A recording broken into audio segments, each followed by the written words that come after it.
Good morning, everyone. It is 5:13 a.m. here in South Korea, and I wanted to start my day by making this video. Today, we're going to talk about my state, my home state, which is Louisiana.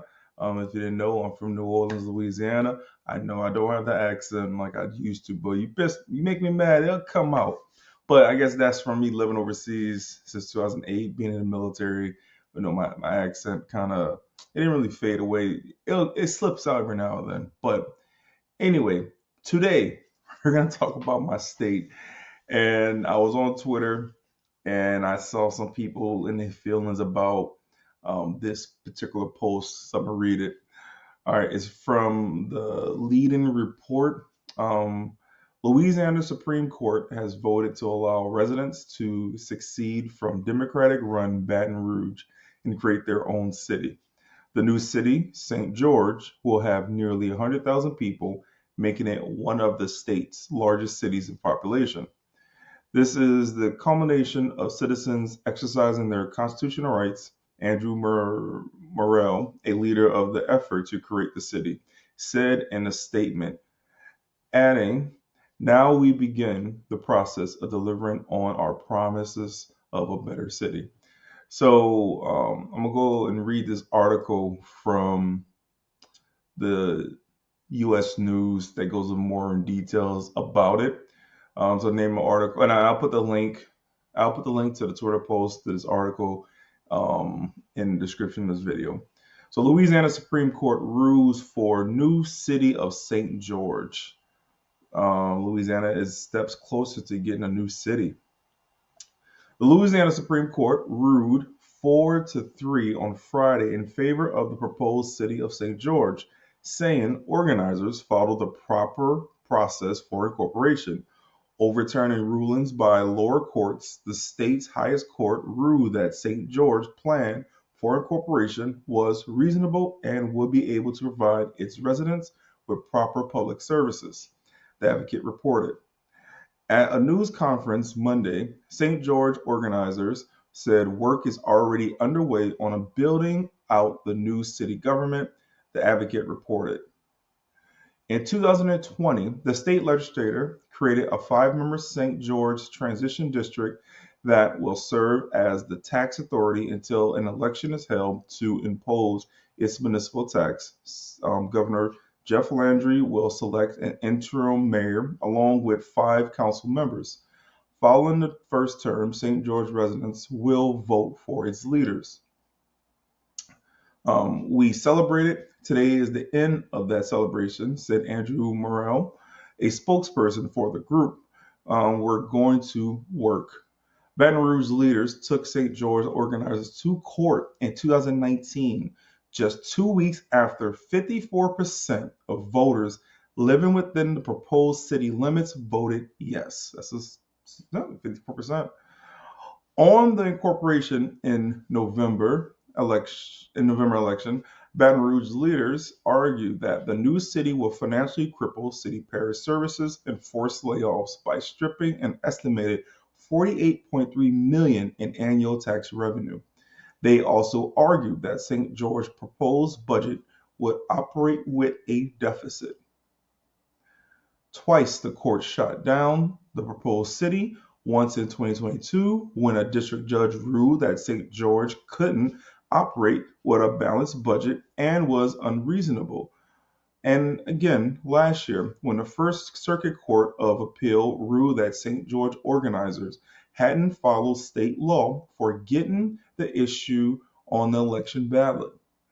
The first for St. George originally started as a movement to create a separate independent school district before evolving into a full campaign to create a new city. Few new details were provided beyond what organizers had laid out before 2019 vote, the newspaper reported. Organizers did say they were considering a push to force East Baton Rouge Parish to turn over tax money from the past 5 years while incorporation was delayed due to legal fight. Well, I'll tell you, everything on the table, Morrell said. That's the easiest answer I can give you without going into further details. Organizers for St. George, who lived in a predominantly white and affluent southeast corner of the parish, said for years that the city parish government and school system were poorly run and that they wanted more localized control of tax dollars. The proposed city comprised 68,000 residents at the time of this election, of which about 12% are black. By contrast, East Baton Rouge Parish is about 47% black, according to United States Census.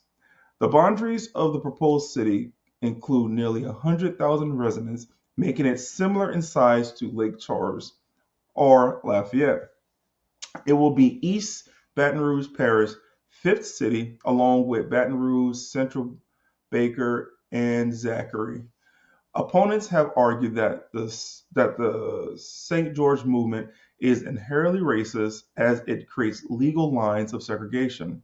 St. George organizers have vehemently denied that claim, saying their focus is to create more localized control of tax dollars. St. George organizers have long claimed the creation of the city would not require any additional taxes for its residents, as the city would collect revenue from an existing 2% sales tax. Um, so my thoughts on this.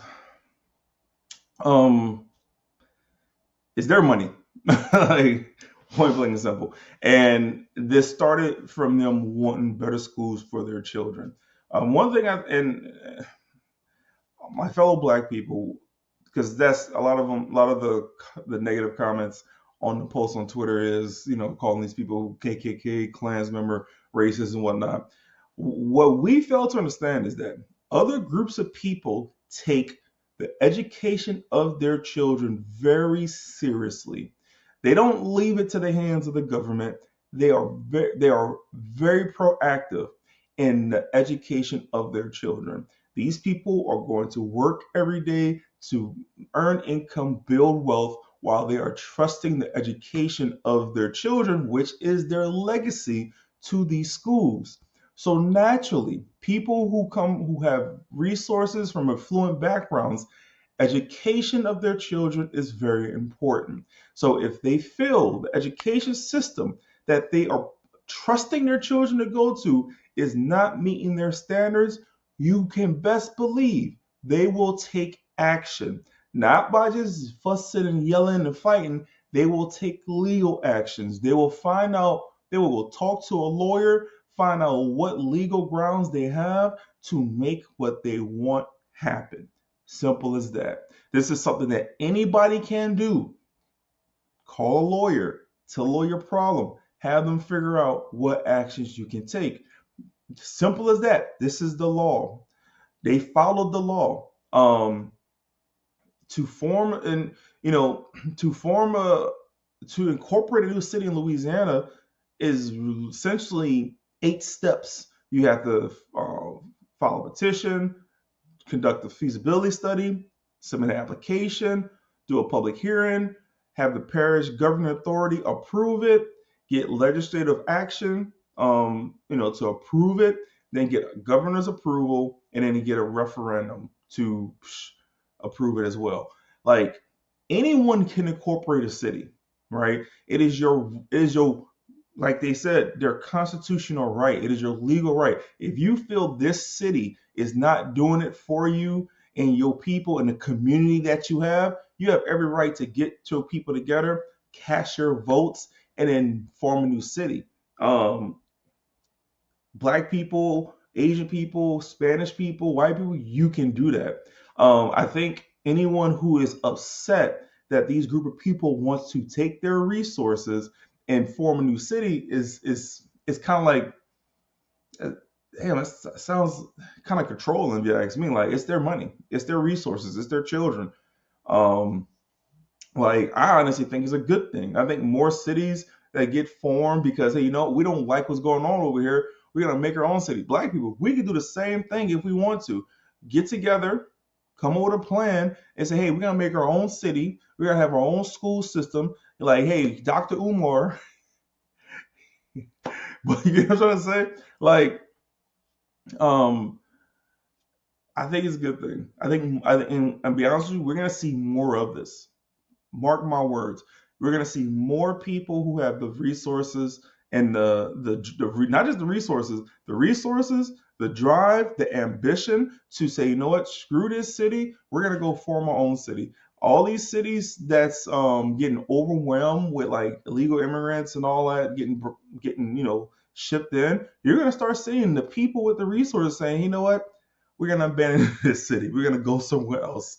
We're not dealing with this no more. Like not even cities that's not cracking down on like theft. Like that's cities that has like food deserts because Walmarts and Targets are pulling out because the city is like making it easy to steal. You're gonna start seeing people with the resources move into new cities, and you're gonna start having these cities that's gonna become like Mad Max cities, pretty much. So I will say, if you are someone, vote if you want. One way to prevent this is stop voting for the politicians that's creating your cities into these hell havens, right? Like, vote better. If you don't want to see this happen, then start voting on different politicians that's going to make the city better, that's going to make the schools better, that's going to make the quality of life better, it's going to make everything better for all the citizens, regardless of race, gender, and all that. Because, like, hey, if anything, because I read in another article, it talks about how like this group of people is gonna take away a large chunk of the tax revenue, right? Now, it just so happened these are white people. Majority is white people doing this, right? Now, as a mayor of your city, if you know that the majority of your income is coming from a particular demographic, I would say that it will be in your best interest as a mayor to figure out how to increase the income of the other demographics in your city, just in case something like this does happen. Whereas you're not relying on just one race, because that's really what it is sounding like to me, is one race in the city that controls most of the money, and you want them to stay, even though they're not happy with what they're getting in return for the taxes that they are pretty much generating for the city. But you want them to stay in your city because you need their money so you can fund all the other groups in the city.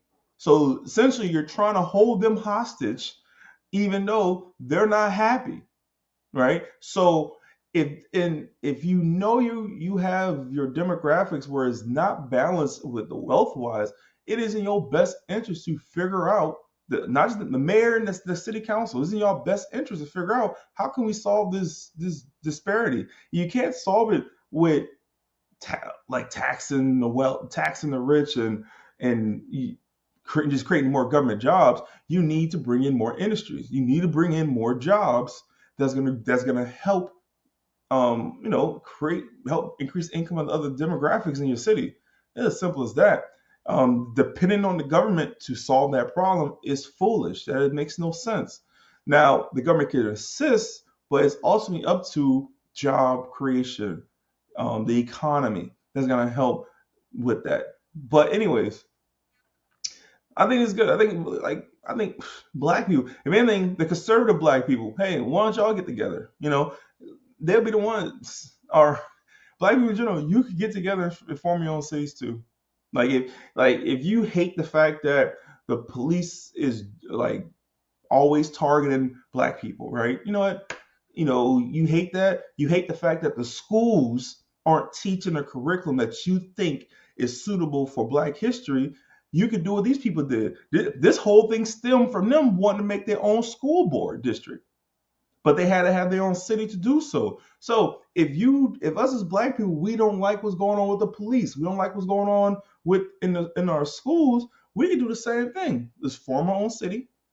Now we have our own school board. Like, honestly, all jokes aside, we literally could make your own city where, okay, hey, look, you can hit up Dr. Umar. Hey, Dr. Umar, we're gonna provide you with the facility. So don't worry about all this nonsense about you trying to figure out this and that. We will provide you with a facility, and we'll make you be on the school board so you can help build and create the curriculum that's Afrocentric, like you be talking about on these podcasts.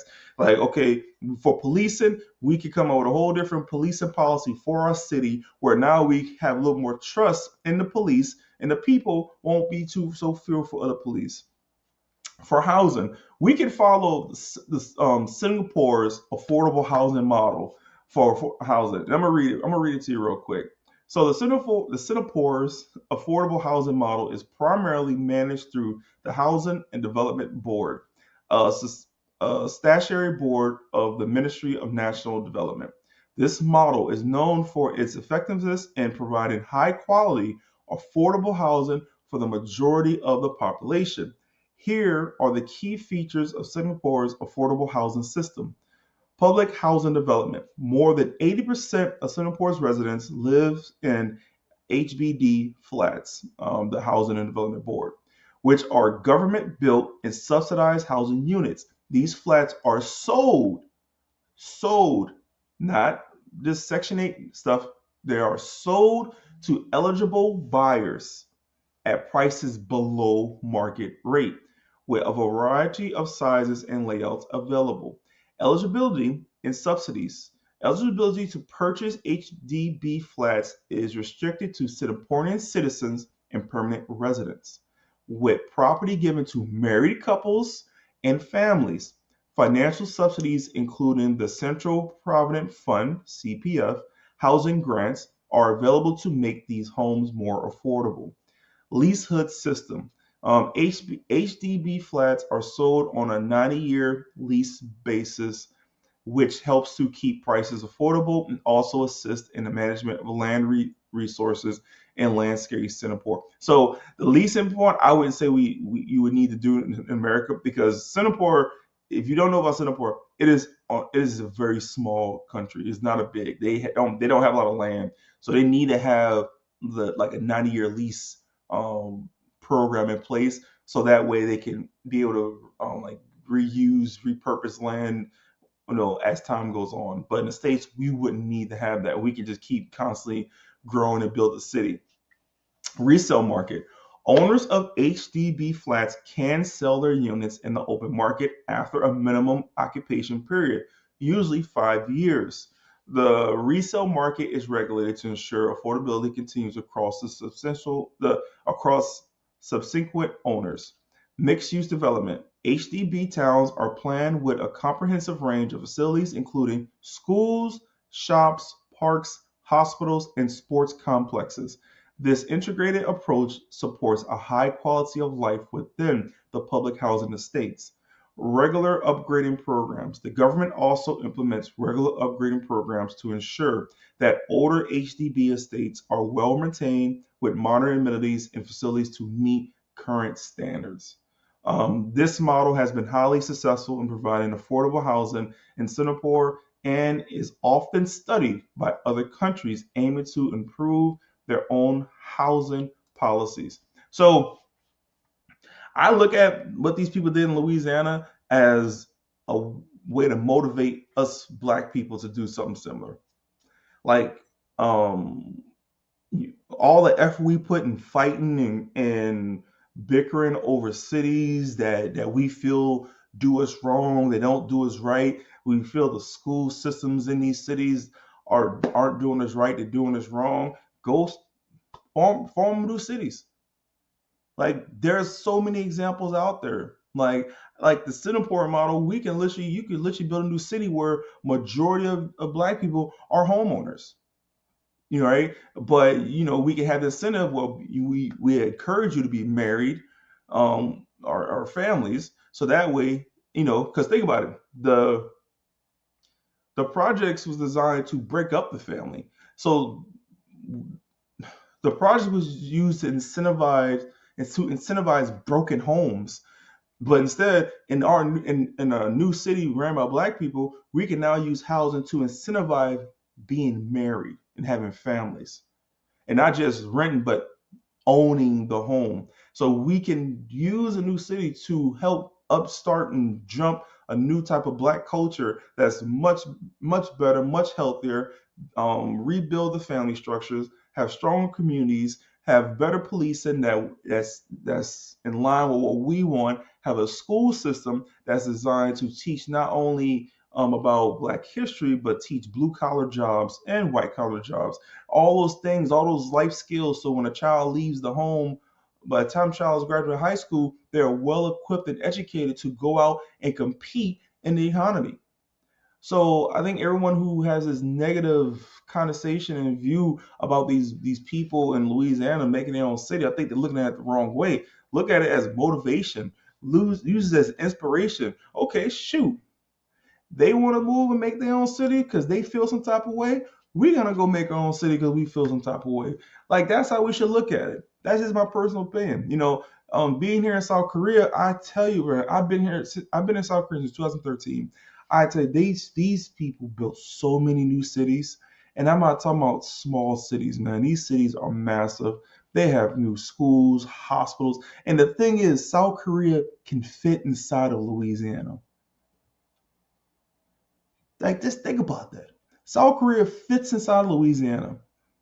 It's not no huge country compared to most of the states in America, right? And they build these new cities like crazy, man. And like just my apartment complex alone, in this small block that we're in, there's 1,000 units in it, right? And most of these units are filled with married people and families. So we talking about probably average 3 people per unit. So this block I'm in has about 3,000 people in it. And it has like a gym, it has like parks, it has like commercial spaces, a cafe in this block. 3,000 people. And it's not, and I can probably walk this whole complex in under 30 minutes. It's not a huge complex, but they figured out how to effectively utilize the little bit of space they had, but get the most out of it. So we in America, we have so much more resources and space that we can make a lot more new cities. So Black people, stop being mad at these white people who want to take their resources and build their own school boards and whatnot. I say use that. Okay, cool. We need to do that too then. We got problems as well. We don't like what's going on in these cities too. So we're gonna come together, figure out what the legal way to do it, and make our own city. It's simple as that. But that's all I wanted to say real quick. Appreciate you guys for watching. Make sure you like, comment, subscribe. Tell me what you think. How do you feel about this? I mean, overall, I ain't mad at these people. It's their resources. It's theirs. It's not my stuff. You know what I mean? I'll be mad at, like, think about it, I'll be mad as hell if someone try to stop me and my people from wanting to make our own city that we think is going to be a better fit, not just for us, but for our families. I think that's the other thing that people are not looking at. These people are not just thinking about themselves, they're thinking about their family, they're thinking about their children, thinking about their legacy. And us as Black people, we don't tend to think like that a lot of times because we still so caught up in this fight, the survive mode, that we can't stop and think like that. The majority of us, not all of us, some of us do, but for the majority, that's how a lot of us are like stuck in that way of thinking. So think about it. These people are doing this because they are trying to um, make a better life for their children and their community. Like I can't get mad at them for that because I know if my child was going to a bad school and I'm like, bro, I'm spending all this money to bus my child across town to this private school. Nah, man, forget all that, bro. I might as well just keep it. Which honestly, I kind of did that with choosing to do homeschool instead of paying all that money to send my child on a 40 minute ride to school one way. I'm like, nah, we can just do this at home. You feel me? But yeah, that's all I gotta say today on that. I'll holler at y'all later. Make sure you like, comment, subscribe, share this, and all that jazz. I'll holler at you later.